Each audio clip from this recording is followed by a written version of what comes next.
자, 우리 하나님 말씀 봅니다. 하나님 말씀은 갈라디아서 6장 11절에서 18절까지입니다. 프린트 두 번째 페이지에 두 번째 장에 보면 성경 구절 1번부터 8번까지 갈라디아서 6장 11절에서 18절까지 프린트를 했습니다. 제가 한 절 읽고 여러분도 한 절 읽고 교독하겠습니다. 그리고 마지막 18절은 다 같이 함께 봉독합니다. 내 손으로 너희에게 이렇게 큰 글자로 쓴 것을 보라. 무릇 육체의 모양을 내려 하는 자들이 억지로 너희로 할례받게 함은 저희가 그리스도의 십자가를 인하여 핍박을 면하려 함뿐이라. 할례받은 저희라도 스스로 율법을 지키지 아니하고 너희로 할례받게 하려 하는 것은 너희의 육체로 자랑하려 함이니라. 그러나 내게는 우리 주 예수 그리스도의 십자가 외에 결코 자랑할 것이 없으니 그리스도로 말미암아 세상이 나에 대하여 십자가에 못 박히고 내가 또한 세상을 대하여 그러하니라. 할례나 무할례가 아무것도 아니로되 오직 새로 지으심을 받은 자뿐이니라. 무릇 이 규례를 행하는 자에게와 하나님의 이스라엘에게 평강과 긍휼이 있을지어다. 이후로는 누구든지 나를 괴롭게 말라. 내가 내 몸에 예수의 흔적을 가졌노라. 형제들아, 우리 주 예수 그리스도의 은혜가 너희 심령에 있을지어다. 아멘. 우리 잠깐 기도하겠습니다. 거룩하신 여호와 아버지 하나님, 오늘 우리가 이제 갈라디아서 공부를 시작한 지 15번째 되는 시간이요. 또 그 마지막 부분을 우리가 공부하며 갈라디아 공부를 마치고자 합니다.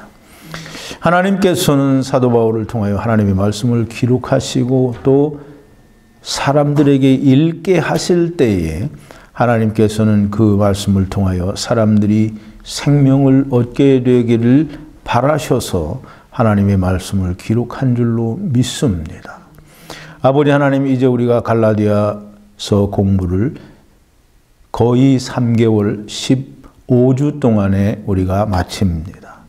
이 성경 공부를 한 모든 하나님의 백성들이 이 갈라디아서를 통해서 생명을 얻었기를 간절히 바랍니다. 하나님께서 우리에게 보내주신 성령님의 역사로 말미암아 아버지 하나님 갈라디아를 공부한 그 공부의 모든 내용들이 생각나게 하시고 되새김질을 할 수 있게 하시며 또 더 많이 깨닫고 이해하고 또 은혜를 받아서 하나님의 은혜에 충만할 뿐만 아니라 하나님께서 그리스도와 함께 하나님 안에 감추어 두신 그 생명을 만끽하는 자들이 되게 하여 주시옵소서. 아버지 하나님, 하나님의 말씀은 우리에게 생명을 주시는 생명의 말씀이오니 아버지여, 공부한 모든 사람들이 생명을 얻게 하나님께서 역사하여 주시옵소서. 이제 언제 어떤 공부를 하게 되더라도 하나님께서 성령을 부어주시고 하늘로부터 내리는 신령한 지혜를 충만하게 부어주셔서 하나님의 뜻을 온전히 분별하는 자들이 되게 하시고 또 그 뜻을 증거하고 전하여 이루는 자들이 다 되어지게 하여 주시옵소서. 인간의 생각과 사람의 논리 또 우리의 감성과 감정으로는 하나님의 말씀을 풀어낼 수 없습니다. 하나님께서 말씀하신 그 말씀 안에 담아둔 비밀도 있사오며 계시가 즉 아버지 덮여져 있는 하나님의 말씀이 밝히 벗겨져서 드러나지 아니하면 그 뜻을 알 수 없사오니 하나님 예수 그리스도로 말미암아 사도 바울에게 모든 것을 보여주신 것처럼 저희들에게도 하나님의 말씀을 통하여 하나님의 모든 것이 보여지고 믿어지고 우리에게 이해되어지며 새겨지는 역사가 있게 하여 주시옵소서.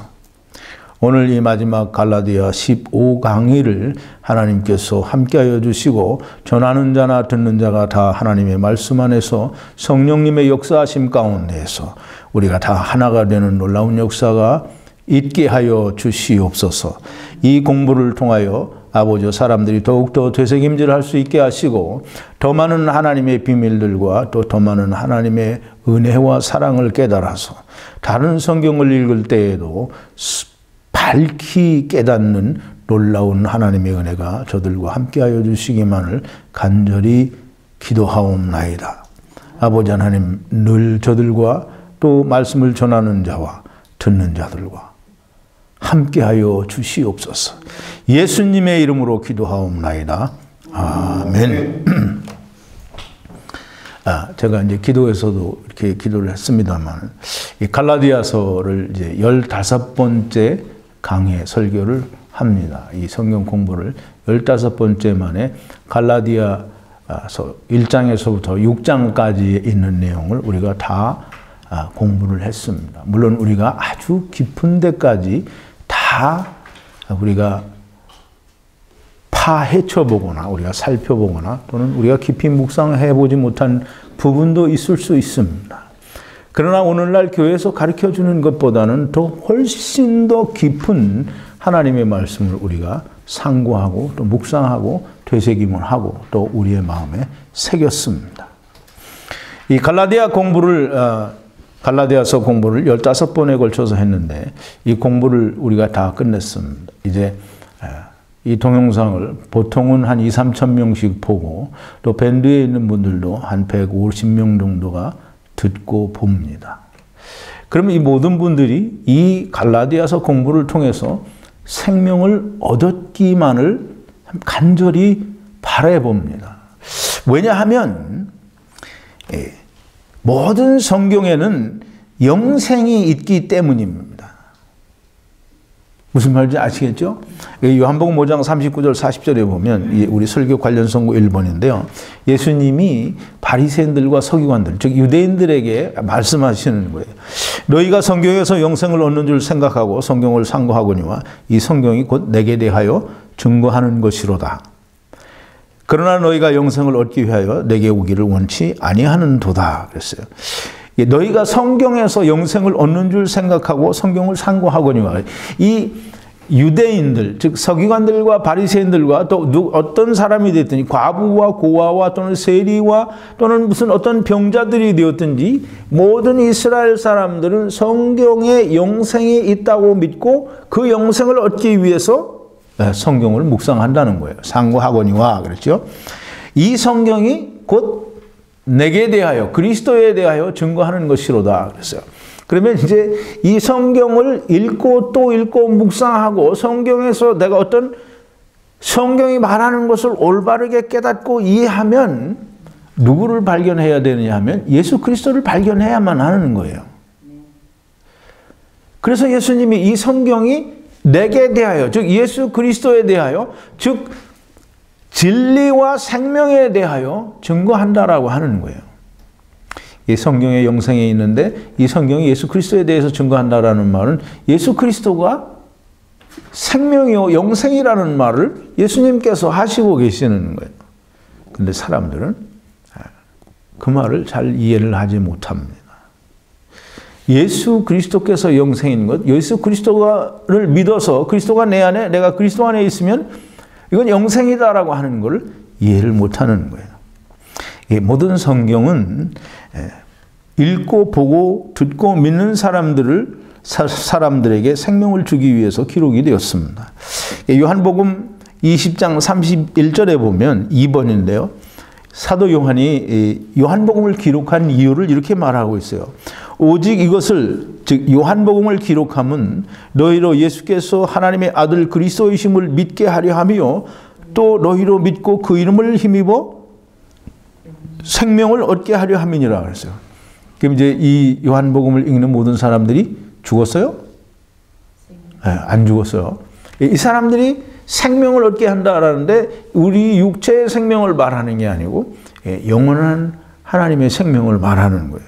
그걸 얻게 하기 위해서 즉 영생을 얻게 하기 위해서 요한복음을 즉 성경을 사도 요한은 기록했다라고 하는 거예요. 또 이제 요한일서 5장 13절인데요. 내가 하나님의 아들의 이름을 믿는 너희에게 이것을 쓴 것은 사도 요한이 요한일서 수신자들에게 요한일서를 기록한 것은 너희로 하여금 너희에게 영생이 있음을 알게 하려 함이라 그랬어요. 예수 그리스도로 말미암아 이미 영생이 저들에게 있다 하는 것을 깨닫게 하기 위해서 이 글을 쓴다는 거예요. 즉 다시 말해서 예수 그리스도를 믿어서 영생 안에 들어가 있는 사람이나 아직 영생에 들어가지 못한 사람이나 이 글을 읽고 다 영생을 얻게 하기 위해서 성경이 기록이 되어졌다라고 하는 것을 말씀하는 거예요. 그러므로 성경을 읽고 묵상하고 성경을 이해하고 깨닫고 믿는 사람은 반드시 영생이 저에게 있어야만 됩니다. 교회 10년, 20년, 뭐 30년, 40년 다녀서 뭐 집사도 되고 장로도 되고 뭐 다 이렇게 오랜 세월 동안 봉사를 했는데 내게 영생이 있는지 없는지 모른다라고 하면 그건 참 큰일인 거예요. 너무나 큰일인 거예요. 성경을 공부하면 어디를 공부했든지 간에 그것이 긴 것이든지 짧은 것이든지 간에 뭐 시편 제가 지금 몇 편인지 잘 모르겠는데 109편인가 하여간 절수가 엄청나게 많아요. 그래서 뭐 100 몇 절까지 있는데 뭐 200 몇 절인지 하여간 그렇게 긴 성경책 그런 장이나 아주 짧은 어떤 한 구절이나 이 성경이 우리에게 하나님께서 담아주신 하나님의 뜻이 거기에 있다면 반드시 거기에는 생명이 있는 거예요. 그러니까 성경을 어디를 읽어도 우리가 그리스도를 발견할 수 있으면 우리는 성경을 읽고 늘 생명을 얻는 거예요. 생명이 있는 것을 확신하고 또 생명이 있는 것을 내 스스로 확증하는 거예요. 성경을 읽고 보고 믿고 그 마음에 새기는 사람은 반드시 생명을 얻게 되어 있습니다. 또 이제 이 갈라디아서는 이 성경의 그 어떤 책보다도 율법과 복음에 대해서 물론 이제 로마서도 마찬가지고 히브리서도 마찬가지고 다른 그 성경들은 이 어떤 율법과 복음에 대한 직접적인 어떤 이런 자세한 설명은 별로 없어요. 그런데 그 중에서 갈라디아서는 아주 율법과 복음에 대해서 이 대비해서 이게 서로 비교해 가면서 얼마나 자세히 설명해 주었는지 모릅니다. 그래서 갈라디아서만큼 율법과 복음에 대해서 정확한 설명을 한 책은 없다. 제 입장에서는 그렇게 생각을 해요. 갈라디아서는 정말 율법과 복음에 대해서 명확하고 또 명확하게 설명을 해준 책입니다. 율법과 복음을 우리는 굉장히 잘 이해를 하지 못합니다. 그래서 율법과 복음은 크게 차이가 없어서 율법이 곧 복음으로 연결되는 거다라는 그런 생각을 갖고 그렇게 이해하는 사람들이 얼마나 많은지 모릅니다. 그런데 율법과 복음은 정반대의 것이에요. 물론 이제 우리가 성경 공부를 잘 하다 보면 율법 안에 그리스도가 숨겨져 있어서 우리를 그리스도에게 인도하는 모학 선생이라는 표현을 하고 그리스도 이 율법으로 말미암아 우리가 우리 갈라디아서 공부한 대로 율법 즉 구약이 벗겨져서 즉 수건이 벗겨져서 감추어졌던 비밀이 밝히 드러나는 것을 우리가 계시라고 그렇게 배웠어요. 그 계시가 될 때 우리는 생명을 얻게 되는 거예요. 율법은 생명을 감추어 둔 것이요. 복음은 생명을 밝히 드러내는 거예요. 그러니까 결코 같지 않아요. 그래서 율법에 언제까지나 매달려 있으면 율법은 사망이에요. 근데 복음은 뭐냐면 생명이에요. 율법을 우리가 잘 지키면 우리가 영생을 얻는다 이 말을 하지 않잖아요. 그죠? 율법으로는 의로움게 될 자가 없다. 이거 성경에서 얼마나 많이 얘기해요. 그러나 믿음으로 우리가 의롭다함을 받고 우리가 생명을 얻는다라고 하는 거예요. 그 믿음이 뭐예요? 그게 복음이에요.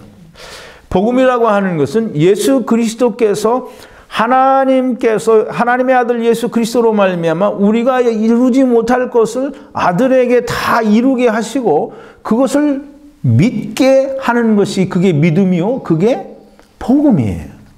그걸 믿는 게 복음을 믿는 거요. 그것이 곧 의롭게 되는 길이요. 곧 생명에 이르게 되는 겁니다. 자, 이제 율법은 사망이다. 이제 고린도전서 15장 55절 56절인데요. 이 4번이에요. 고린도전서 15장 55절입니다. 사망아 너의 이기는 것이 어디 있느냐? 사망아 너의 쏘는 것이 어디 있느냐? 사망에 쏘는 것은 죄요. 죄의 권능은 율법이라 그랬어요. 사망이 쏘는 것은 율법이요. 아니 죄요. 죄의 권능은 율법이라는 거예요. 그러니까 율법은 우리를 다 죄인 되게 하는 거예요. 그러니까 죄인이 되면 어떻게 돼야 돼요? 반드시 죽어야 돼요. 그래서 사망아 너의 쏘는 것이 무엇이냐? 죄라는 거예요. 그러면 죄는 죄의 권능. 죄로 드러날 수밖에 없는 것은 곧 율법이라는 거예요. 이제 이 율법은 즉 사망이고 율법은 곧 죄를 드러내고 그래서 율법은 사망일 수밖에 없는 겁니다. 복음은 생명입니다. 로마서 1장 17절에 보면 5번이죠. 복음에는 하나님의 의가 나타나서 믿음으로 믿음에 이르게 하나니 기록된 바 오직 의인은 믿음으로 말미암아 살리라 함과 같으니라. 이제 제가 이 오직 의인은 믿음으로 말미암아 살리라라는 그런 제목으로 1시간을 열변을 토하고 설교를 하고 공부를 했어요. 그랬더니 그날 처음 오신 분들이 그 다음 주부터 안 나오더라고요. 오직 믿음으로 말미암아 의인이 되고 믿음으로 말미암아 구원에 이른다라고 그 성경에 말하는 대로 가르쳐 드렸는데 뭐가 못마땅했는지 잘 모르겠어요. 이렇게 안 나오더라고요. 자, 어쨌든 이제 보세요. 율법은 내가 한다고 하는 것이고 복음은 내가 할 수 없기 때문에 하나님이 대신 해주신 것을 내가 믿는 게 그게 복음이에요. 그래서 율법은 이제 이건 뭐 수도 없이 얘기했어요. 로마서 8장 3절 4절이죠. 여러분 나만 외우고 있으면 안 돼요. 여러분들도 외우고 있어야 돼요. 율법이 육신으로 말미암아 연약하여 할 수 없는 그것은 그래서 율법은 이 육신을 의롭게 만들 수 없다는 거예요. 그러니까 율법이 주체가 된 거예요. 율법이 사람을 의롭게 만들 수 절대 없다는 거예요. 그러니까 인간이 율법을 지켜서 의롭게 될 수 없다라는 걸 말하는 거예요. 그러니까 율법이 육신이 연약하여 의롭게 할 수 없다는 거예요. 육신은 뭐라 그랬죠? 육신은 어떤 상태가 육신이라 그랬죠? 우리 몸. 고린도후서 5장 6절에 뭐라 그랬죠?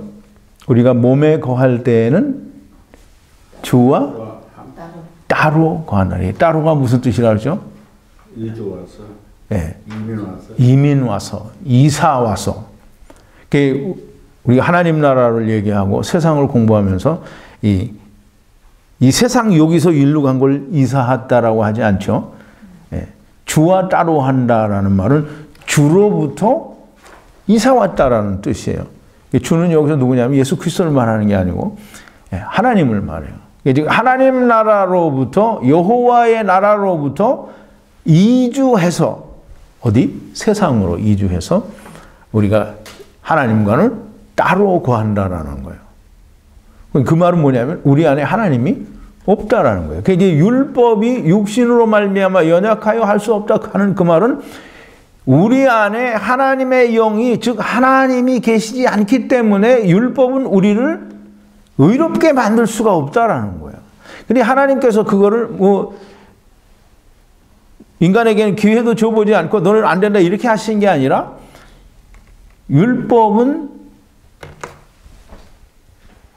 율법과 선지자는 언제까지요? 요한의 때까지나. 그러면 이제 율법과 선지자를 하나님은 언제부터 주셨어요? 율법은 애굽을 나와서 시내산에 있을 때 줬죠. 그리고 그 뒤에 선지자들을 계속 그 전에도 선지자는 있었어요.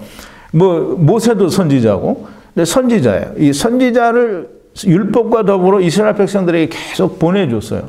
언제까지?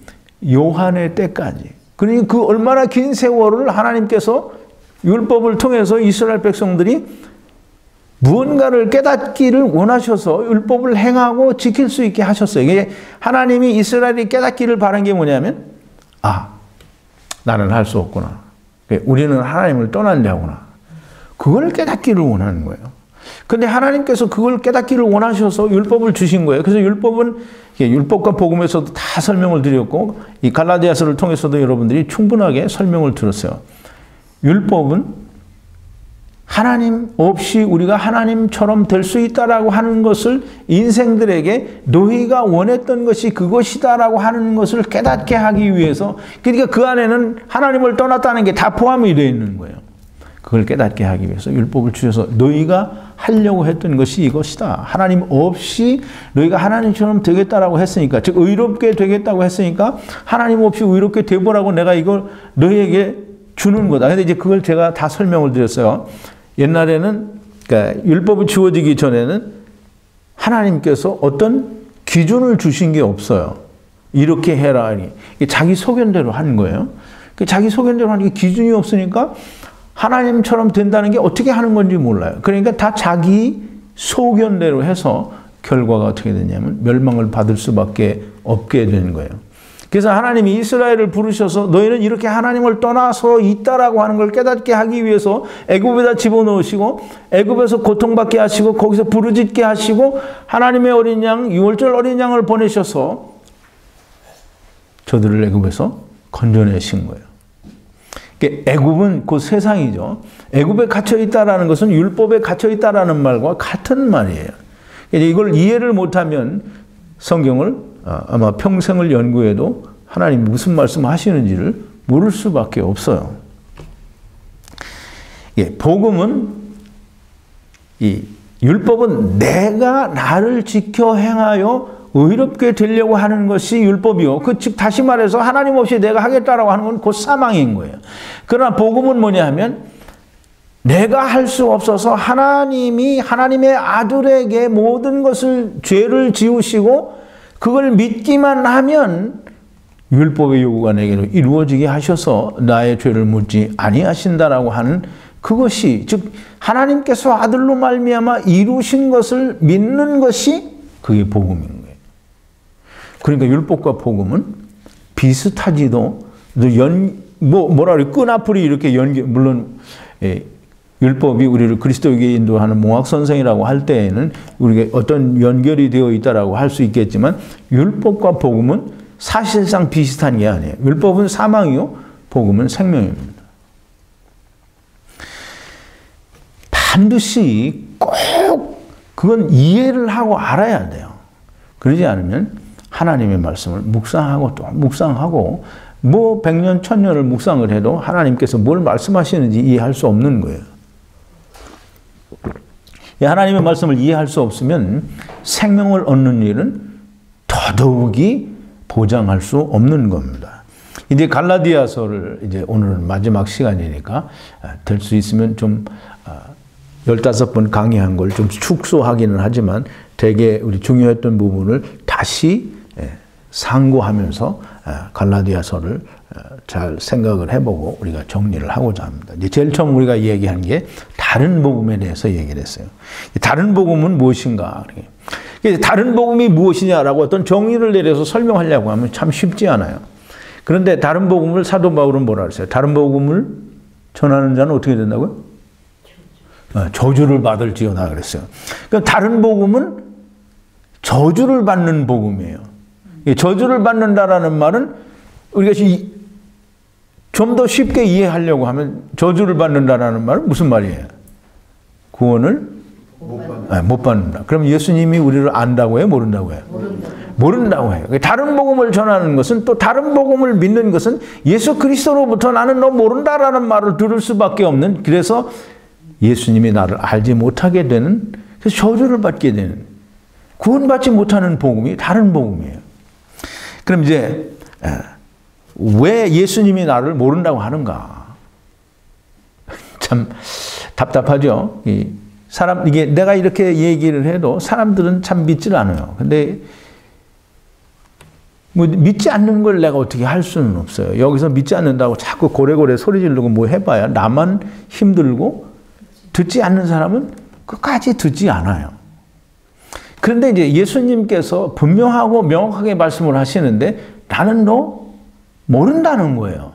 근데 모른다고 하는 것을 우리가 너도 나도 누가 보더라도 객관적인 입장에서 이 사람은 주님이 틀림없이 모른다고 하실 사람이다라고 그렇게 인정되는 사람이 주님이 모르신다고 하면 그게 당연하지, 제가 그렇게 살았으니까 라고 우리가 이해할 수도 있어요. 근데 이 성경에서는 예수님이 나는 너 모른다고 한 사람들이 몇 사람들이 있는데, 우선 마태복음 7장에 보면 나더러 주여 주여 하는 자마다 다 천국에 들어갈 것이 아니요 오직 하늘에 계신 내 아버지의 뜻대로 하는 자라야 들어가리라, 이렇게 말씀을 하셨죠.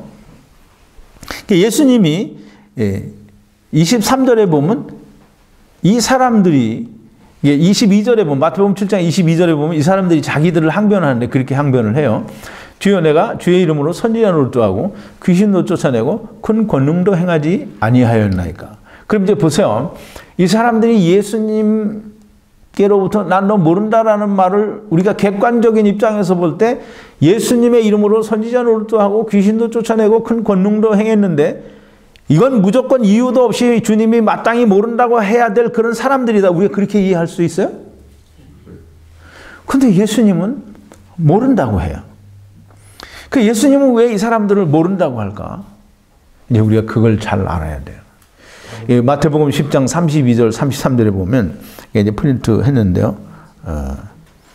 9번이 프린트 9번이요. 누구든지 사람 앞에서 나를 시인하면 나도 하늘에 계신 내 아버지 앞에서 저를 시인할 것이요. 누구든지 사람 앞에서 나를 부인하면 나도 하늘에 계신 내 아버지 앞에서 저를 부인하리라. 오늘 이것도 제가 여러 번 이런 어떤 주제를 가지고 사람 앞에서 예수님을 부인한다는 게 어떤 건지 설명을 많이 드렸어요. 지금 마태복음 7장에서 주의 이름으로 선지자 노릇도 하고 귀신도 쫓아내고 큰 권능을 행한다는 사람들인데 예수님이 나 너 모른다. 나는 너희를 도무지 알지 못한다고 내 곁을 떠나가라고 그랬어요. 이 사람들이 예수 그리스도의 이름으로 선지자 노릇도 하고 귀신도 쫓아내고 큰 권능도 행했는데 이 사람들이 예수님을 부인한 사람들 아니잖아요. 근데 이제 조금 전에 읽은 마태복음 10장 32절 33절에서는 예수님이 뭐라고 하냐면 누구든지 사람 앞에서 나를 부인하면 나도 내 아버지 앞과 천사들 앞에서 저를 부인하겠다라고 하셨어요. 또 누구든지 사람 앞에서 나를 시인하면 나도 내 아버지 앞에서 저들을 시인하겠다라고 하셨어요. 그럼 이제 보세요. 마태복음 7장 21절부터 23절에 있는 주의 이름으로 선지자 노릇도 하고 귀신도 쫓아내고 큰 권능도 행하였는데 우리가 보기에는 이 사람들이 절대 예수 그리스도를 부인한 사람들이 아닌데 예수님이 이 사람들에 대해서 모른다고 해요. 예수님이 그날에 많은 사람들이 나더러 주여 주여 우리가 주의 이름으로 선지자 노릇도 하고 큰 귀신도 쫓아내고 큰 권능도 행하지 아니하였나이까 하리니, 여기서 이제 그날에 이렇게 말했어요. 이제 그날은 언제냐면 심판날에 이 말이에요. 하나님 앞에 예수 그리스도와 함께 하나님 앞에 설 때에 하는 그 말인데 그때 예수님이 나는 너를 모른다라는 거예요. 그럼 이제 보세요. 우리가 예수님께서 뭐 거짓말 하시는 분도 아니고 뭔가 말을 실수하실 분도 아니고 예수 그리스도의 이름으로 선지자 노릇도 하고 귀신도 쫓아내고 큰 권능도 행했는데 나는 너 모른다라고 말하는 것은 예수님이 뭔가 큰 실수를 한 게 아닐까라고 생각을 하면 맞을까요? 틀릴까요? 틀리죠. 그러니까 이제 예수님 말씀은 100번 지당하고 당연한 거예요. 그래서 예수님 말씀은 맞을 수밖에 없는 거고 예수님은 창조주 하나님이니까 하나님이 거짓말 하실 수 없고 하나님은 진실만을 말하는 분이니까 이 사람들이 예수 이름으로 선지자 노릇도 하고 귀신도 쫓아내고 큰 권능을 행했는데 이 사람들이 예수님을 부인한 거예요. 그렇지 않은다면 예수님이 이 사람들을 모른다라고 할 수가 없어요. 부인한 것이 너무나 틀림없는 사실이에요. 근데 이제 우리는 그걸 모른다라는 거예요. 그걸 정말 모른다라는 거예요. 예수님은 주의 이름으로 선지자 노릇도 귀신도 쫓아내고 큰 권능도 행한 사람들이 예수님을 부인했기 때문에 나는 너 모른다라고 하신 거예요. 근데 사람들은 예수님이 왜 저들을 모른다고 하는지 진심으로 몰라요. 그래서 제가 지난주 동안, 한 주 동안에 나더러 주여 주여 하는 자마다 또 하나님의 뜻대로 행하는 자라야 한다. 그 마태복음 7장 21절부터 23절에 있는 말씀을 가지고 설교하는 목사들의 설교를 다 들어봤다 그러면 그것도 말이 안 되겠죠. 많이 들어봤어요. 들어본 사람들 중에 단 한 사람도 하나님의 뜻에 합당한 설교를 하는 사람이 없어요. 몰라요. 왜 주님이 모른다고 하는지 몰라요. 그런데 이렇게 말하면 듣는 사람이 아니 저건 뭐 지까지 것만 맞는다라고 하는 게 무슨 저 따위가 다 있어 이렇게 말을 할지 몰라요. 그런데 제가 이 나더러 주여 주여 하는 자마다 이런 주제를 가지고 이 마태복음 7장 21절에서 23절에 있는 말씀을 한 10번은 설교를 했을 거예요. 그러니까 여러분들이 찾아서 들어보면 어떤 게 참 진리의 말씀인지 여러분들이 이해할 수 있을 거예요. 물론 이해 못할 수도 있어요. 왜냐하면 이해 못하는 사람은 하나님의 사람이 아니기 때문에 이해 못할 수도 있어요. 너는 네 말만 맞다고 하느냐라고 말할지 모르겠죠. 성경을 잘 풀어서 말하면 내 말만 맞는 거예요. 이게 내 말만 맞는다는 게 아니고 하나님 말씀만 맞는 거예요. 사람의 생각은 아무리 영리한 것 같아도 하나님의 말씀에 비추어 보면 다 허당인 거예요. 자, 이제 보세요. 다른 복음을 전하는 것. 주님께서 모르신다고 하는 구원받지 못할 멸망받을 그런 복음이 그게 다른 복음인데 그 다른 복음은 뭐냐 하면 율법이에요. 이게 우리 갈라디아서 처음에 얘기할 때 이미 얘기했죠. 다른 복음은 율법이에요. 그래서 마태복음 7장 23절에서 예수님 뭐라고 하시냐면 나는 너희를 도무지 알지 못하니 너희는 다 내 곁에서 떠나가라. 무엇을 행하는 자더라? 불법을 행하는 자더라. 이 불법은 물론 이제 헬라어에는 여러 가지 단어를 사용을 하는데요. 불법을 행한다라는 말은 율법을 어긴다라는 뜻을 가지고 있어요. 이게 율법을 범하면 그게 불법이에요. 율법이 없는 곳에는 뭐가 없다고요? 범함이 없다 그랬어요. 로마서 4장 15절에 율법이 없는 곳에는 범함이 없다 그랬어요. 그럼 이제 불법 이 말은 뭐냐면 법을 어긴 것, 율법을 범한 거예요. 범한 거. 율법이 없으면 범해요, 안 범해요? 예, 율법이 없으면 범하지 않아요. 그러니까 이 사람들이 불법을 행한다라고 예수님이 책망을 했으니까 이 사람들은 뭘 가지고 있느냐면 율법을 가지고 있는 거예요. 그럼 이제 하나님의 뜻이 뭔지 몰라요. 이게 나중에 다시 한번 할 건데 너무 자세히 말씀을 드리는 것 같아요. 어쨌든 하나님의 뜻대로 행하는 자라야 천국에 들어간다라고 하는데 하나님의 뜻대로 행하는 게 뭔지를 이걸 설명하는 목사들이 하나님의 뜻이 뭔지 아는 사람이 거의 없어요. 거의 없어요. 하나님의 뜻은 우리가 천국에 가려면 뭐 해야 천국 가요? 예수 믿어야 천국 가는 거잖아요. 근데 그걸 모르는 거예요. 그러니까 하나님의 뜻대로 행해야 하는 자라야 한다니까 하나님의 뜻을 엉뚱한 데 가서 찾는 거예요. 요한복음 6장 39절 40절에 예수님께서 뭐라 그래요? 내가 하늘로부터 보냄을 받은 것은 내 뜻을 행하려 함이 아니요 하늘에 계신 내 아버지의 뜻을 나를 보내신 하늘에 계신 내 아버지의 뜻을 행하려 왔는데 하늘에 계신 내 아버지의 뜻은 뭐냐면 아들을 보고 믿는 자마다 영생을 얻는 그것이 그러니까 하나님의 뜻이 뭔지도 모르고 아들을 보고 영생을 얻는다라는 게 뭔지 모르고 하나님께서 왜 예수 그리스도를 보내셔서 이 예수 그리스도로 말미암아 생명을 얻게 하는지를 모르는 거예요. 그래 하나님의 뜻이 뭔지 정말 모르는 거예요. 하나님의 뜻을 많이 안다고 백날 내가 안다 이렇게 해봐야 아무 소용이 없어요. 성경에서 하나님이 말씀하시는데 내 아버지의 뜻은 아들을 보고 믿는 거라는 거예요. 아들을 보고 믿는 거는 곧 로마서 8장 4절에 아들을 보고 하나님께서 아들에게 모든 것을 지우시고 믿는 자들에게 율법의 요구가 이루어지게 하는 거예요. 그게 아들을 보고 믿는 거예요. 그게 하나님의 뜻이라는 말이에요. 그 하나님의 뜻을 뭐 엉뚱한 데서 찾으니까 10번을 죽었다 깨어나도 마태복음 7장 21절에서부터 23절에 있는 말씀은 해석이 안 되는 거예요. 설명할 수 없어요. 아버지 뜻대로 행해야 된다고 하고 믿음을 행해야 된대요. 믿음을 뭘 어떻게 행하겠다는 거예요. 믿음은 그냥 믿는 거지 믿음을 내가 어떻게 행하는 게 아니에요. 이제 우리 그 다른 복음에 대해서 얘기하다 보니까 시간이 많이 갔는데요. 이 복음은 그리스도의 계시로 말미암은 것이다 그랬어요. 갈라디아서 1장 12절에 그렇게 말하죠. 갈라디아서 1장 12절 10번인데요. 이는 내가 사람에게서 받은 것도 아니요 배운 것도 아니요 오직 예수 그리스도의 계시로 말미암은 것이라 그랬어요. 이게 조금 전에도 제가 설명을 드렸는데 계시라고 하는 것은 덮개나 어떤 걸로 덮여져 있고 감추어져 있는 것을 덮개를 벗겨서 밝히 드러내는 것이 계시라고 했어요.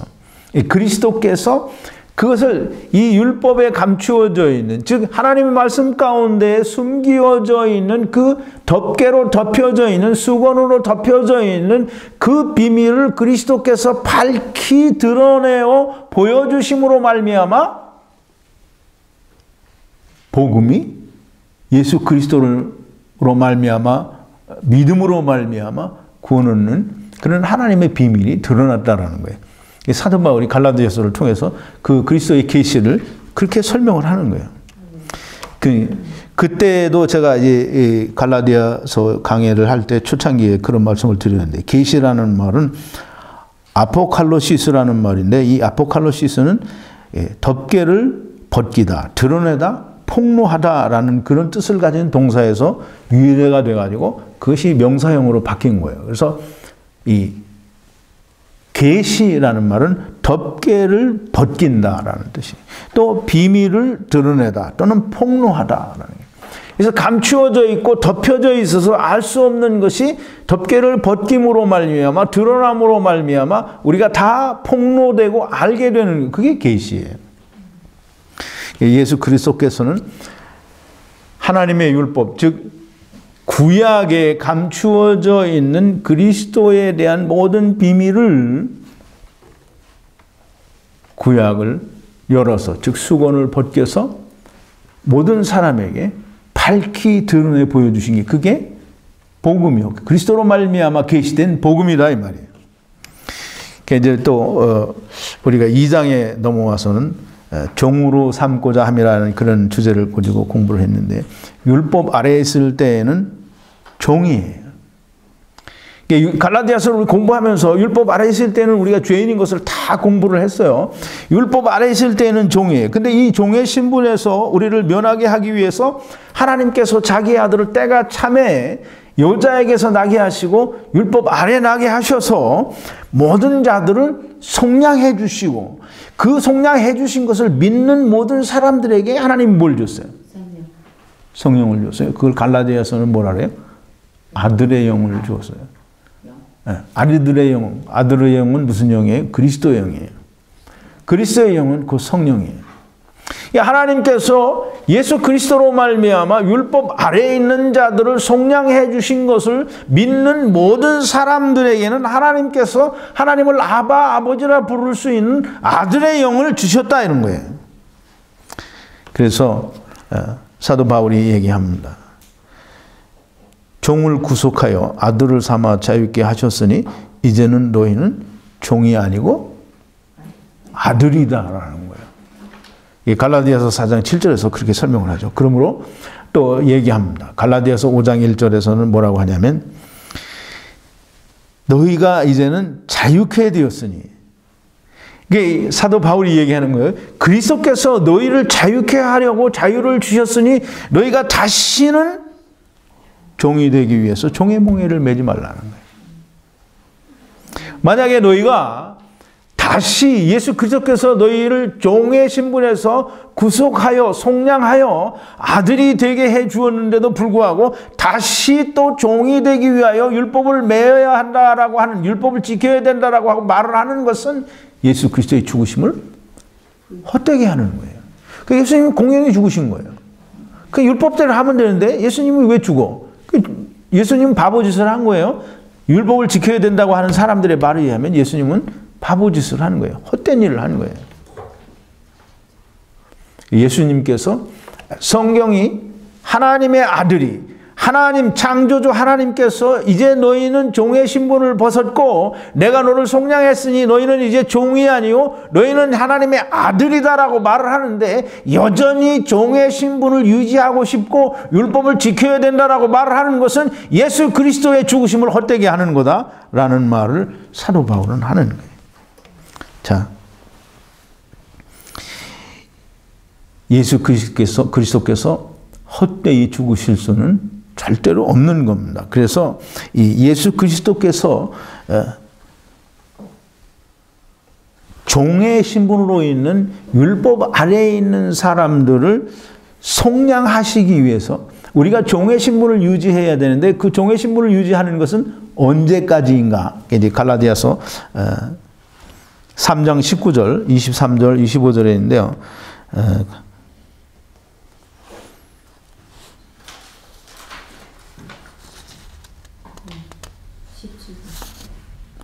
17번에 있네요. 17번에. 그런즉 율법이 무엇이냐? 범법함을 인하여 더한 것이라 천사들로 말미암아 중보의 손을 비롯 베푸신 것인데 이 율법은 약속하신 자손이 오시기까지 있을 것이라. 언제까지? 이 율법은 언제까지 있다고요? 약속하신 자손이 오시기까지. 그래서 예수님이 율법과 선지자는 요한의 때까지라고 했는데 요한은 그게 예수님이 그렇게 말씀하신 이유를 알아야 돼요. 그 요한의 때까지라고 하는 것은 요한은 누구를 증거하기 위해서 왔어요? 예수 그리스도를 증거하기 위해서 왔어요. 그럼 예수 그리스도는 누구예요? 약속하신 자손이에요. 그러니까 예수님이 요한 율법과 선지자는 요한의 때까지라고 말하는 것은 요한은 이제 약속하신 자손을 증거하고 있으니 약속하신 자손이 왔단 말이에요. 그러니까 그건 요한의 때까지라는 거예요. 그 이제 사도 바울도 갈라디아서서 얘기하죠. 율법은 약속하신 자손이 오시면 그 율법은 더 이상 효력을 상실하는 거예요. 그리고 이제 보세요. 18번인데요. 믿음이 오기 전에 우리가 율법 아래 매인바 되고 계시될 믿음의 때까지 갇혔느니라. 이같이 율법이 우리를 그리스도에게 인도하는 몽학 선생이 되고 우리로 하여금 믿음으로 말미암아 의롭다함을 얻게 하려 함이니라. 믿음이 온 후로는 우리가 몽학 선생 아래 있지 아니하도다. 자, 이제 사도 바울이 설명을 하는 거예요. 여러분들이 이 갈라디아서 성경을 읽으면서 항상 읽을 때마다 감동이 있어야 돼요. 지금 이제 약속하신 자손이 오시기까지 있을 것이라 그랬잖아요. 그 믿음이 오기 전에, 믿음은 약속하신 자손이 믿음이에요. 믿음이 오기 전에 우리가 율법 아래 매인바 되고 계시될 믿음의 때까지 갇혔다 그랬어요. 그러면 약속하신 자손이 오실 때까지 우리가 율법에 갇혀 있다라는 거예요. 사도 바울이 우리가 율법에 어떻게 돼 있다고요? 갇혀 있다는 거예요. 갇혀 있다라는 거예요. 이같이 율법이 우리를 그리스도에게로 인도하는 몽학 선생이 되어 우리로 하여금 믿음으로 말미암아 의롭다함을 얻게 하려 함이니라. 믿음이 온 후로는 그 그리스도께서 오신 후로는 약속하신 자손이 오신 후로는 우리가 몽학 선생 아래 율법 아래 있지 아니하도다 이 말이에요.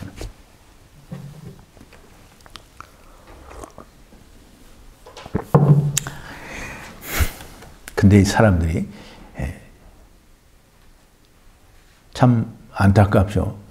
목청을 아무리 높여서 소리를 지르고 외쳐도 그렇게 목청을 돋아서 이렇게 소리를 고래고래 질러서 이렇게 선포를 하면 깨닫고 이해하면 참 좋은 일이에요. 근데 그렇게 외쳐도 나만 목이 아프지 깨닫지 못하면 근데 나는 헛일을 한 거죠. 그런데 중요한 건 뭐냐면 하나님이 예수님이 얘기하시잖아요. 요한복음 8장 47절이죠. 하나님께 속한 자는 하나님의 말씀을 듣는다는 거예요. 저희가 하나님의 말씀을 듣지 아니하면 하나님께 속하지 아니함이라. 그래서 내가 여기서 예수님의 십자가에서 죽었어도 믿지 않는 사람들은 그건 할 수 없는 거예요. 근데 믿는 사람들이, 즉 하나님의 사람이 있고 하나님의 사람이 아닌 자들이 있는 거예요. 내가 여기서 목에서 피가 나온 적은 없습니다만 목이 쉴 정도로 막 고래고래 소리를 질러도 믿지 않는 사람은 믿지 않아요. 그 사람들은 하나님의 사람이 아닐 수밖에 없는 거예요. 근데 믿고 구원 얻는 사람들은 하나님의 사람이에요. 그럼 이제 믿지 않는 사람들을 위해서는 허망한 일을 한 것일 수 있으나 믿는 사람들을 위해서는 생명을 전하는 일을 하는 거예요. 예수님도 똑같죠. 그렇다고 내가 예수님과 같다라는 그런 말을 하는 건 절대로 아닙니다. 예수님도 똑같이 십자가에서 모든 사람의 죄를 사하셨는데 믿는 사람이 있고 믿지 않는 사람이 있어요. 그리고 믿지 않는 사람에게는 그래서 사도 바울도 얘기하죠.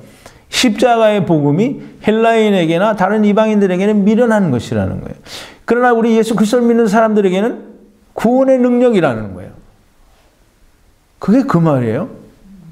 복음을 아무리 잘 전하고 소리 지르고 또는 아무리 부드럽고 쉽게 이해할 수 있게 아주 논리적으로 설명을 잘해줘도 안 믿는 사람은 믿지 않아요.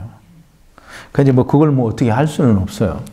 하나님이 그 마음에 현장에서 가늠하다 잡혀온 여자들 앞에 모여있는 군중들의 마음을 움직이기 위해서 땅에다가 이렇게 뭘 쓰셨어요. 땅은 뭐라 그러죠?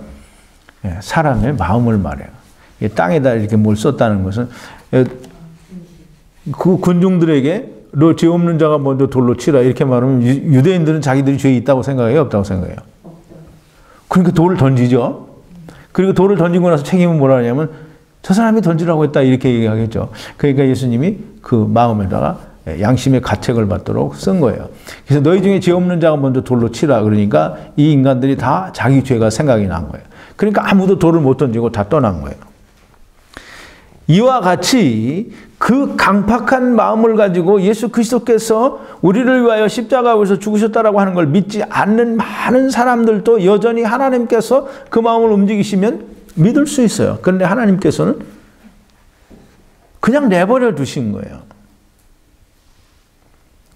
그 어떻게 할 수 없어요. 하나님의 사람은 믿고 하나님의 사람이 아닌 사람은 듣지 않는 거예요.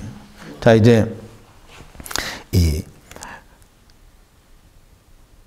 모든 이방이 너를 인하여 복을 받으리라 하였으니 그랬어요. 이게 이 말은 무슨 말이냐면 아주 굉장히 중요한 말인데요. 이 성경 전체를 아우르는 이게 성경 전체를 우리가 이해할 수 있는 좋은 그 말씀이에요. 땅의 모든 이방이 너를 인하여 복을 얻으리라. 이게 갈라디아서 3장 8절인데요. 19번이에요. 또 하나님이 이방을 믿음으로 말미암아 의로 정하실 것을 성경이 미리 알고 먼저 아브라함에게 복음을 전하되 모든 이방이 너를 인하여 복을 받으리라 하였으니 그랬어요. 근데 이 말을 읽으면서 그 뜻과 의미를 이해를 못하면 그냥 이렇게 이쪽 귀로 듣고 이쪽 귀로 나가는 거예요. 보세요. 또 하나님이 이방을 믿음으로 말미암아 의로 정하실 것을 성경이 미리 알고 이 말은 하나님께서 그렇게 정하셨다라는 거예요. 이방을 뭘로 구원을 얻겠다고요? 믿음으로 구원을 얻게 하기 위해서 의로 정하실 것을 성경이 미리 알고 먼저 아브라함에게 이게 하나님께서 그렇게 이미 믿음으로 모든 이방이 믿음으로 이스라엘이 아니에요.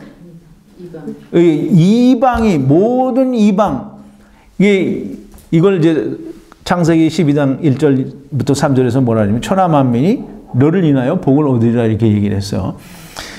모든 민족 이방이 믿음으로 말미암아 의로 정하실 것을 성경이 미리 알고 아브라함에게 복음을 전하되 모든 이방이 너를 인하여 복을 받으리라 했으니 아브라함을 인하여 모든 이방이 복을 받는다라는 거예요. 이게 사람들은 되게 이해를 못하고 또 납득이 잘 안 되게 이렇게 생각하는 게 뭐냐면 모든 이방 이게 이스라엘이 믿음으로 구원을 얻는다 이 말이 아니에요. 지금 사도 바울이 갈라디아서 3장 8절에서 얘기하는 이 얘기는 믿음으로 말미암아 예수 그리스도로 말미암아 이스라엘이 구원받겠다라는 게 아니에요. 아브라함에게 너로 말미암아 천하 만민이 복을 받겠다라고 하는 말은 모든 이방 즉 천하 만민을 믿음으로 구원 얻게 하기 위해서 아브라함에게 그 얘기를 하셨다라는 거예요. 근데 이제 우리가 보세요. 좀 듣는 사람들이 이해를 하고 좀 깨달으면 좋겠는데 하나님의 구원 계획은 이스라엘을 구원하여 이스라엘이 큰 세상의 가장 큰 나라가 되고 이스라엘이 모든 나라를 정복을 해서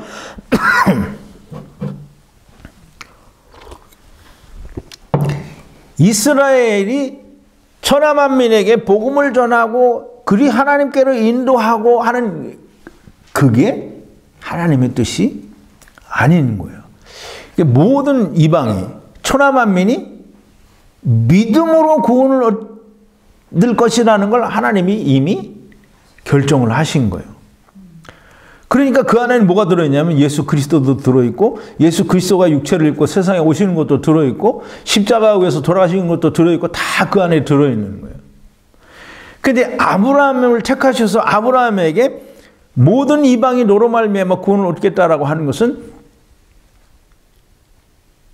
믿음으로 구원을 얻게 하기 위해서라는 거예요. 믿음으로. 이스라엘은 율법을 주었어요. 그럼 하나님께서는 이스라엘에게 뭐 해보라고 그런 거예요? 율법을 지켜서 해보라는 거예요. 네가 해보라는 거잖아요. 근데 이방인들에게는 네가 해봐라 안 했어요. 뭐 해라고 그러냐면 믿음으로 구원을 얻으라는 거예요. 이방인들에게는 믿음으로 구원을 얻으라는 거예요. 어떤 믿음이냐 하면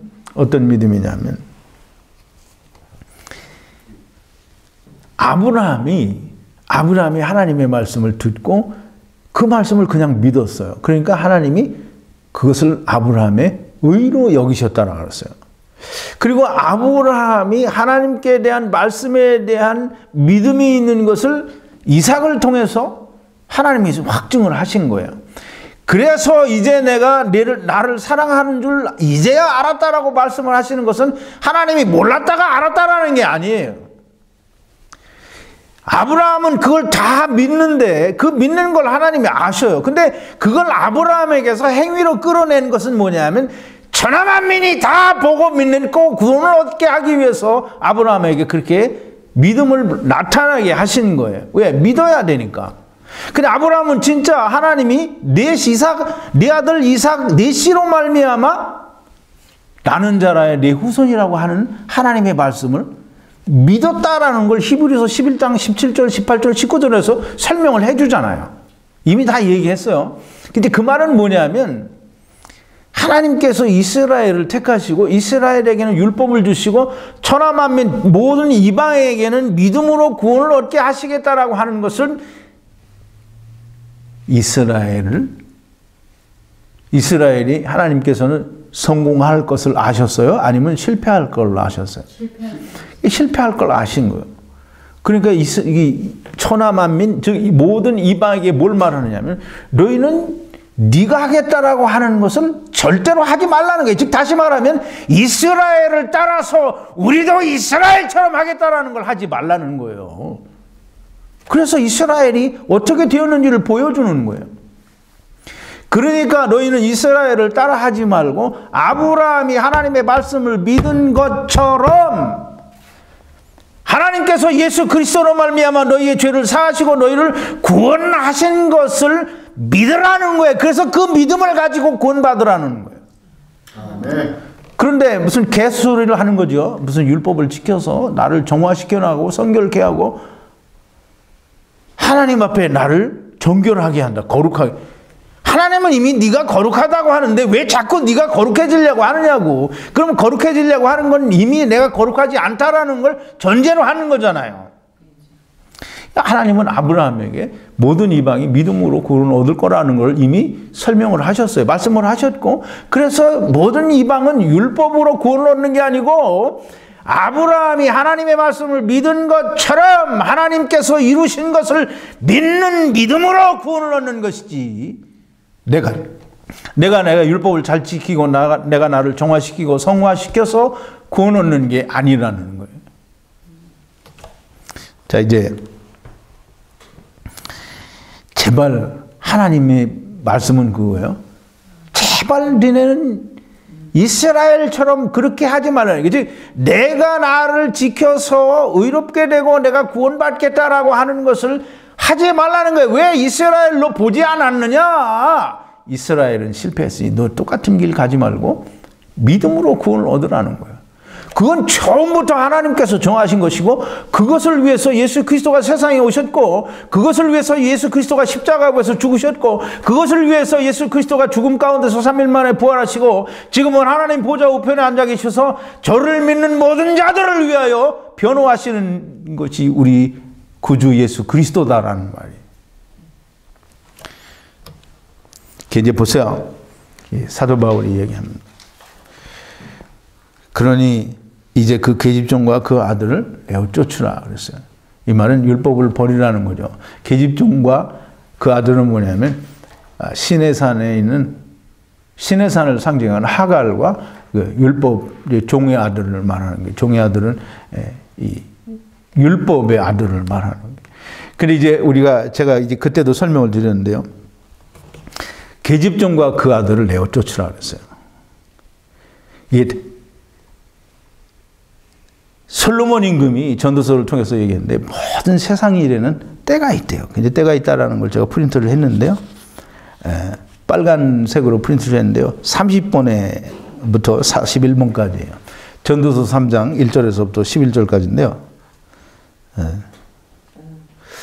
천하의 범사가 기한이 있고 모든 목적이 이룰 때가 있나니 날 때가 있고 죽을 때가 있으며 심을 때가 있고 심은 것을 뽑을 때가 있으며 죽일 때가 있고 치료시킬 때가 있으며 헐 때가 있고 세울 때가 있으며 울 때가 있고 웃을 때가 있으며 슬퍼할 때가 있고 춤을 출 때가 있으며 돌을 던져버릴 때가 있고 돌을 거둘 때가 있으며 안을 때가 있고 안는 일을 멀리할 때가 있으며 찾을 때가 있고 잃을 때가 있으며 지킬 때가 있고 버릴 때가 있으며 찢을 때가 있고 꿰맬 때가 있으며 잠잠한 때가 있고 말할 때가 있으며 사랑할 때가 있고 미워할 때가 있으며 전쟁할 때가 있고 평화할 때가 있느니라.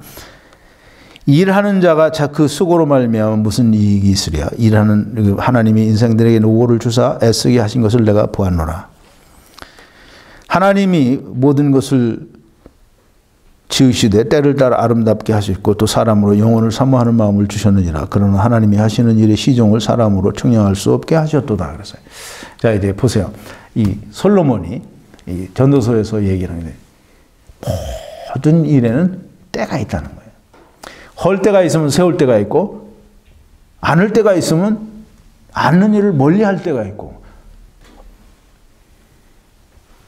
받아들일 때가 있으면 버릴 때가 있고 모든 일에는 때가 있는 거예요. 이게 하나님께서 지금 사도 바울이 얘기했잖아요. 그 계집종과 아들을 내어 쫓으라. 그거 어디서 얘기했냐면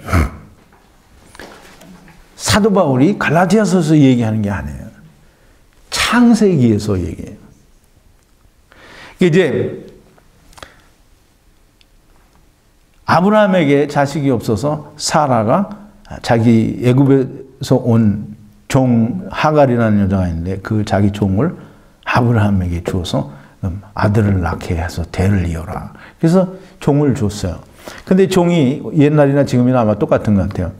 이게 자식이 없는 집안에 들어가서 임신을 하고 자식을 낳게 되면 여자가 콧대가 높아지고 이제 보이는 게 없는 것 같아요. 그러니까 이제 사라가 이제 본처고 이 하갈은 첩이잖아요. 근데 이 하갈을 무시한 거예요. 멸시하고. 그러니까 이 사라가 핍박을 했어요. 그래서 이 하갈이 어떻게 했어요? 도망갔어요. 그래서 도망가가지고 광야에서 헤매고 있는데 하나님이 나타나셨어요.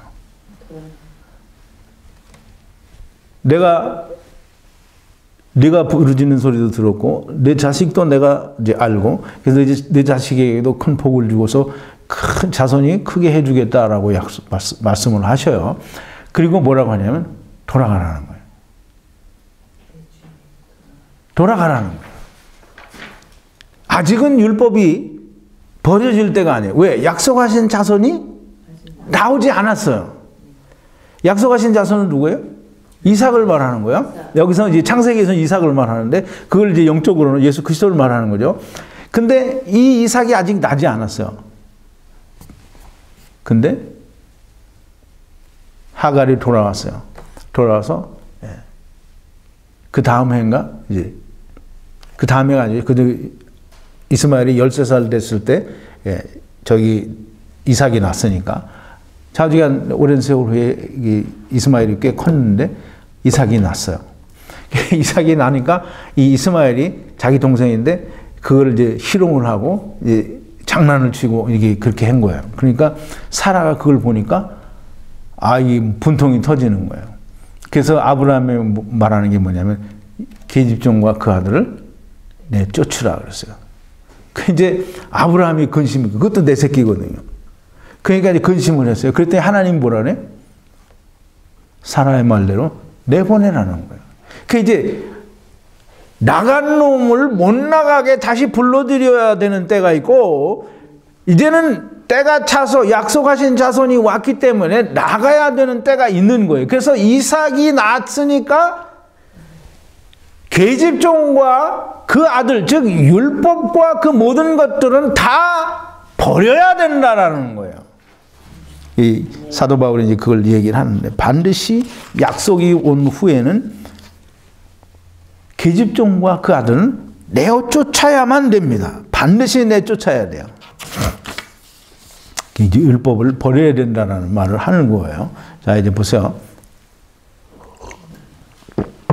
성령의 인도하시는 바가 되면 너희가 율법 아래 있지 아니하도다 그랬어요. 갈라디아서 5장 18절인데요. 21번인데요. 22번이죠. 너희가 만일 성령의 인도하시는 바가 되면 율법 아래 있지 아니하리라 그랬어요. 성령의 인도하시는 바가 되면, 율법으로부터 성량이 된 사람들, 즉 죄로부터 구원을 받은 사람들은 반드시 성령을 받는다. 에베소서 1장 3절인데요. 23번이에요. 그 안에서 너희도 진리의 말씀 곧 너희 구원의 복음을 듣고 그 안에서 또 한 비도 약속의 성령으로 인치심을 받았으니 그랬어요. 즉 예수 그리스도의 복음을 듣고 믿는 그런 사람들은 다 약속의 성령을 인치심을 받는다는 거예요. 또 이제 보세요. 고린도 후서 1장 22절인데요. 23번이에요. 그 안에서 너희도 진리의 말씀 곧 너희의 구원의 복음을 듣고 그 안에서 또 한 비도 약속의 성령으로 인치심을 받았으니. 또 24번이에요. 저가 또한 우리에게 인치시고 보증으로 성령을 우리 마음에 주셨느니라. 또 제가 이제 많이 여러 번 얘기했는데요. 고린도 후서 5장 5절이죠. 우리가 육신의 장막집을 벗고 하늘로부터 오는 처소를 덧입을 것을 하나님께서 이루어 주시고 그 보증으로 뭘 주셨다 그랬어요? 성령을 주셨다라고 그렇게 말씀하셨어요. 근데 그건 오늘 프린트가 안 되어 있는 것 같으네요. 25번에 보면 만일 너희 속에 하나님의 영이 거하시면 너희가 육신에 있지 아니하고 영에 있나니 누구든지 그리스도의 영이 없으면 그리스도의 사람이 아니라 그랬어요. 그럼 이제 예수 그리스도께서 율법 아래에 있는 자들을 속량해 주셔서 그 속량해 주신 것을 믿는 사람들에게는 뭘 주신다 그랬어요? 성령. 아니 갈라디아서에서는 뭘 준다 그랬어요? 율법 아래에 있는 자들을 속량하여 하나님을 아바 아버지라 부를 수 있는 아들의 영을 주신다 그랬어요. 아들의 영은 곧 그리스도의 영이요. 그리스도의 영은 곧 성령님이에요. 그럼 이제 예수 그리스도로 말미암아 내가 속량, 율법으로부터 죄로부터 구속함을 속량함을 입었다. 그래서 내가 하나님의 아들이 되었다라고 하는 자들에게는 하나님께서 누구에게든지 다 성령을 주시는 거예요. 그래서 성령이 그 안에 없는 사람은, 그래서 이제 그걸 사도 바울은 그리스도의 영이 없으면 그리스도의 사람이 아니라는 거예요. 그럼 이제 그리스도의 사람은 다 뭐가 있어야 돼요? 성령이 있어야 돼요. 성령이 없는 사람은 그리스도인이 아니에요. 성령이 없는 사람은 뭐냐면 율법을 지켜야 된다라고 하는 사람은 율법으로부터 속량함을 받은 사람이 아니에요. 율법으로부터 속량함을 받은 사람이 뭔 율법을 또 지켜야 된다라고 하겠어요. 그러나 율법을 지켜야 된다라고 하는 사람은 속량하였다고, 속량받았다고 자기는 믿고 있어도 절대 속량받은 게 아니고 그냥 착각하고 있는 거라는 걸 내가 지난번에 다 말씀을 드렸어요. 성령이 없으면, 그리스도의 영이 없으면 그리스도의 사람이 아닙니다. 이게 성령님이 우리 안에서 뭘 증거하신다고 그랬죠? 성령님은 예수님께서 제자들에게 말씀하신 것을 다 생각나게 하고 또 가르쳐 주신다고 그랬어요. 또 성령님이 오시면 무엇을 증거하느냐면 예수 그리스도를 증거하신다고 그랬어요. 예수 그리스도를 증거한다라고 하는 것은 예수님이 문둥병 고쳐준 거 그거 증거하고 예수님이 무슨 중풍병자 고쳐준 거 혈루병 환자 고쳐준 거 이거 증거하는 게 아니에요. 예수 그리스도께서 십자가에서 죽으심으로 말미암아 사람의 모든 죄와 회방 세상 죄를 다 지고 가셨다라고 하는 그것을 증거하는 거예요. 그래서 성령이 오시면 죄와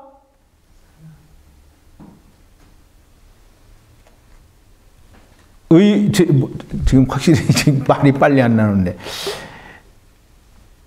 죄에 대하여 의에 대하여 심판에 대하여 책망하신다고 그랬어요. 그 죄에 대하여라면 뭐라 했어요? 저희가 나를 믿지 아니하면 예수 그리스도를 믿지 않는 거예요. 의에 대하여라 하면 그랬어요. 의에 대하여라면 내가 아버지께로 가미오 그랬어요. 의에 대하여라면 이미 예수 그리스도께서 다 속량해 주셨으니까 그리스도 안에 있는 자는 하나님 앞에 있는 예수 그리스도를 인하여 우리가 의롭다 함을 받는다라는 거예요. 심판에 대하여는 이 세상 임금이 이미 심판을 받았다라는 거예요. 그러니까 우리가 히브리서 10장에서 설명한 걸 보면 히브리서 기자는 그렇게 말해요. 성령이 증거하시되 이제 하나님께서 예수 그리스도로 말미암아 단번에 영원한 속죄 제사를 드리고 모든 죄를 사하셨으므로 다시는 죄를 위하여 제사를 드릴 것이 없다라고 했어요. 성령님의 증거는 그거예요. 성령님께서 내 안에서는 그렇게 예수 그리스도에 대해서 증거하는데 성령님께서 내 안에서 율법을 지켜야 된다라고 증거하신다고 하면 그 사람은 성령을 가지고 있는 게 아니고 그 사람은 사단을 가지고 있는 거예요. 이건 너무나 명백한 거예요. 성령님이 예수 그리스도를 증거하시는데 예수 그리스도께서 율법을 완성하시고 이루셨다라고 하는 걸 증거하는데 율법 지켜야 된다라고 말을 하는 것은 성령님이 아니라는 거예요. 그건 사단이에요. 자, 이제 그리스도의 영이 없는 자들, 또 율법 아래에 있는 자들, 육체를 위하여, 그러니까 그리스도의 영이 없는 사람들은 육체를 위하여 심는 자들이요.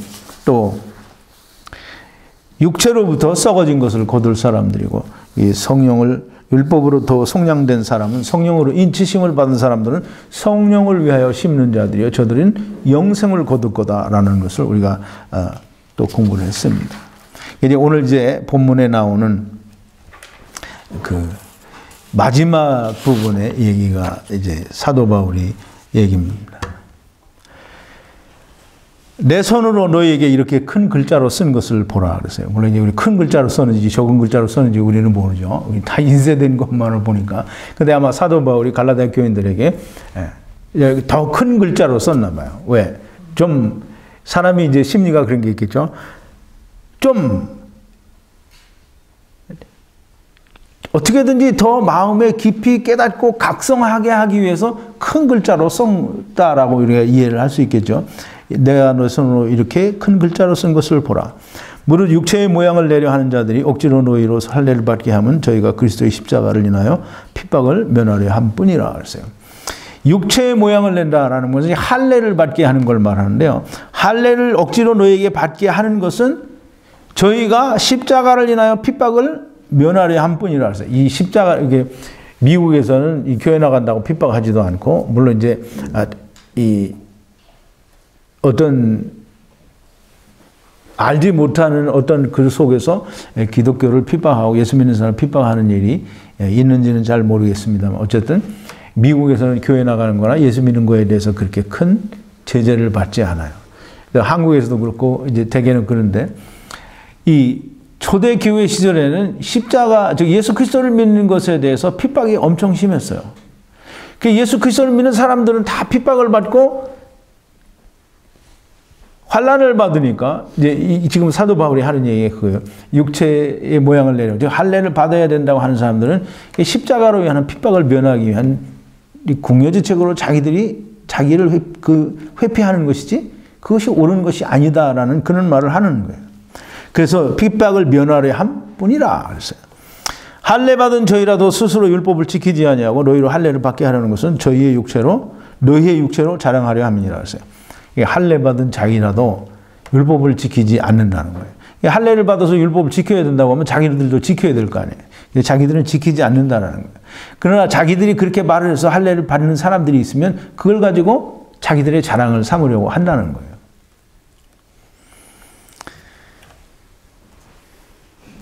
그러나 내게는 우리 주 예수 그리스도의 십자가 외에 결코 자랑할 것이 없으니 그리스도로 말미암아 세상이 나에 대해서 십자가에 못 박히고 내가 또한 세상에 대하여 그러하니라 그랬어요. 이게 이제 뭐 이 말은 더 크게 설명할 게 없는데요. 우리가 예수 그리스도로 말미암아 다 율법에 대하여 십자가 이게 세상에 대하여 우리는 다 죽임을 당했어요. 그래서 사도 바울이 갈라디아서에서도 분명히 이야기하기를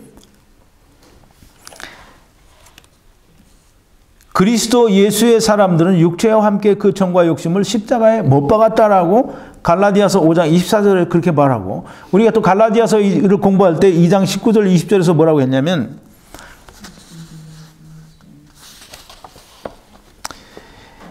내가 율법으로 말미암아 율법을 향하여 죽었나니 이는 하나님을 향하여 살려 함이니라. 내가 그리스도와 함께 십자가에 못 박혀 죽었나니 그런즉 이제는 내가 사는 것이 아니요 오직 내 안에 그리스도께서 사신 것이라. 이제 내가 육체 가운데 사는 것은 나를 사랑하사 나를 위하여 자기 몸을 버리신 하나님의 아들을 믿는 믿음에서 사는 것이라.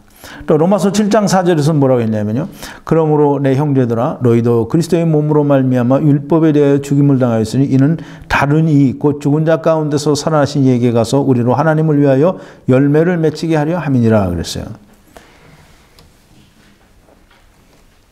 우리가 예수 그리스도를 믿는 이미 저하고 여러 번 공부를 했으니까 그 말이 무슨 말인지 알 거예요. 우리가 예수 그리스도를 믿는다라고 하는 것은 그리스도의 십자가 위에서 장사되는 것 같이 우리도 예수 그리스도와 더불어 함께 죽고 그리스도의 부활과 연합하여 우리가 예수 그리스도를 위하여 하나님 앞에서 열매를 맺기 위해서 새 생명 가운데 산다고 하는 것을 믿는 것이 그게 예수 믿는 거예요. 그러니까 우리는 다 예수 그리스도와 더불어 함께 죽은 자들이에요. 그래서 갈라디아서 5장 24절에서 그리스도 예수의 사람들은 육체와 함께 그 정과 욕심을 십자가에 못 박았다라고 말을 하는 것이요. 우리는 율법에 대하여 율법으로 말미암아 죽임을 당했다라고 말하고 우리가 예수 그리스도로 말미암아 율법에 대하여 죽임을 당했다라고 분명하고 명확하게 이야기하고 있어요. 그러니까 죽은 놈이 무슨 세상과 상관이 있겠어요. 그러니까 세상이 나에 대하여 그렇게 십자가에 못 박힌 존재요. 내가 세상에 대하여 그러니까 서로가 서로에 대해서 죽었다라는 거예요. 그러니 나는 세상과 상관이 없다라는 걸 말하는 것인데 사람들은 여전히 세상을 위하여 살고 있어요. 자, 이제 시간도 많이 갔는데 오늘도 빨리 끝내려고 했는데 빨리 안 됐네요. 할례나 무할례나 아무것도 아니로되 율법을 받은 자나 할례는 율법을 받은 자를 말하죠. 또 무할례나 이거는 율법을 받지 아니한 이방인들을 말하는 거예요. 그러니까 율법을 받은 자나 율법을 받지 않은 자나 다 그건 아무 상관이 없다라는 거예요. 그런다 이스라엘이나 이방인 이것이 중요한 게 아니라 또 율법을 받았느냐 받지 않았느냐 이것이 중요한 것이 아니라 그리스도를 믿는 믿음 안에서 새로운 사람이냐 하는 것이 중요하다라는 거예요. 그래서 제가 에베소서 2장 11절부터 18절까지를 프린트를 했는데요. 29번인데요. 그러므로 생각하라. 너희는 그때의 육체로 이방인이요 손으로 육체에 행한 할례당이라 칭하는 자들에게 무할례당이라 칭함을 받은 자들이라.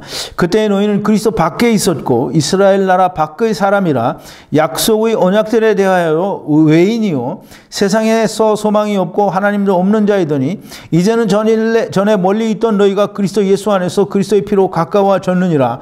그는 우리의 화평이시니라. 둘로 하나를 만드사 중간에 막힌 담을 허시고 원수된 것 곧 의문에 속한 계명의 율법을 자기의 육체로 폐하셨으니 이는 이 둘로 율법을 받은 이방인 이스라엘이나 이방인들 이 둘로 그리스도 안에서 한 새 사람을 지어 화평하게 하시고 또 십자가로 이 둘을 한 몸으로 하나님과 화목하게 하려 하심이라. 원수된 것을 십자가로 소멸하시고 또 오셔서 먼 데에 있는 너희에게 평안을 전하고 가까운 데에 있는 자들에게도 평안을 전하셨으니 이는 저로 말미암아 우리 둘이 한 성령 안에서 아버지께 나아감을 얻게 하려 하심이라 그랬어요.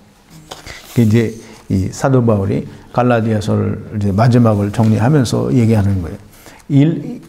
이스라엘이나 이방인이나 그게 중요한 게 아니라는 거예요. 율법을 받은 거나 받지 않은 거나 이게 중요한 게 아니고 예수 그리스도 안에서 너희는 다 하나가 되었다라는 거예요. 예수 그리스도께서 그걸 위하여 오신 거예요. 그러므로 이방인이나 이스라엘이나 이스라엘은 멸망이고 이방인은 구원이다. 이게 아니라는 말이에요. 단지 천하 만민이 믿음으로 구원을 얻게 하기 위하여 거기에는 이스라엘도 포함이 되는 거예요. 뭐 이스라엘은 특별한 게 없어요. 이스라엘도 똑같이 믿음으로 구원을 얻게 하기 위해서 이스라엘을 택하셔서 시범 케이스로 모델로 이스라엘이 이렇게 실패하니까 인간은 성공할 수 없다라고 하는 걸 보여주시고 너희는 이렇게 이스라엘을 따라가지 말고 너희는 내가 너희에게 약속한 아브라함을 믿음으로 의롭다 여긴 그 믿음을 가지고 즉 예수 그리스도로 말미암아 너희의 죄를 다 사한 것을 믿는 믿음으로 너희는 구원을 얻으라는 거예요. 무릇 이 규례를 행하는 자에게 하나님의 이스라엘에게 규례를 행하는 자에게와 하나님의 이스라엘에게 평강과 긍휼이 있을지어다. 여기서 규례는 율법을 말하는 게 아닙니다. 모든 성경에서 규례를 말할 때는 곧 계명이나 어떤 율법을 말하는데 여기서 말하는 규례는 사도 바울이 갈라디아서에서 설명한 모든 기준, 어떤 스탠다드를 말하는 거예요. 그 규례, 즉 다시 말해서 복음과 율법과 복음을 설명해 준 그 설명의 모든 그 기준들을 지켜 행하는 그것을 믿는 자들은 그리고 이스라엘에게 평강과 긍휼이 있을지어다라고 말하는 거예요. 행하다라는 말은 본래 어디에 속하다 혹은 그것과 더불어 열을 지어 함께 나가다라는 그런 뜻을 가지고 있는데요. 즉 갈라디아에서 사도 바울이 설명해 준 그런 모든 스탠다드나 기준과 같이 나아가는 자는 긍휼과 은혜가 평강과 긍휼이 있을지어다라고 말씀하는 거예요. 자, 오늘은 여기까지인데요. 이제까지 갈라디아서를 공부하면서 공부한 사람들이 정말 율법과 복음에 대해서 즉 사망과 생명에 대해서 하나님께서 그리스도로 말미암아 여러분들에게 주시는 생명이 여러분들에게 느껴지고 믿어지고 속에 있는 것이 확인되고 정말 영생을 만끽하는 여러분들이 되기를 바랍니다. 이제 다음 주부터는 무슨 공부를 할지 아직 결정을 하지 않았는데요. 다음 주부터는 결정이 되면 다른 공부를 시작을 하고 결정이 되지 않으면 우선 마음에 생각하고 있는 것들을 더 공부를 하겠습니다. 여기까지입니다. 기도하시겠습니다. 거룩하신 여호와 아버지 하나님, 감사와 찬송과 영광을 돌립니다. 오늘도 이제 마지막 갈라디아서 강의를 마치면서 우리가 거의 모든 것을 한번 정리를 해보았고 또 마지막에 사도 바울이 이야기하는 사도 바울의 그 마지막 다짐을 우리가 공부를 했습니다.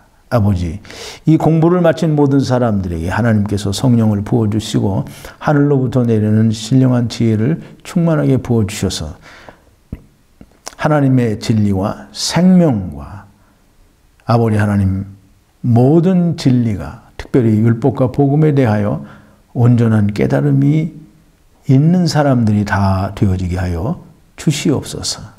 예수님의 이름으로 기도하옵나이다. 아멘.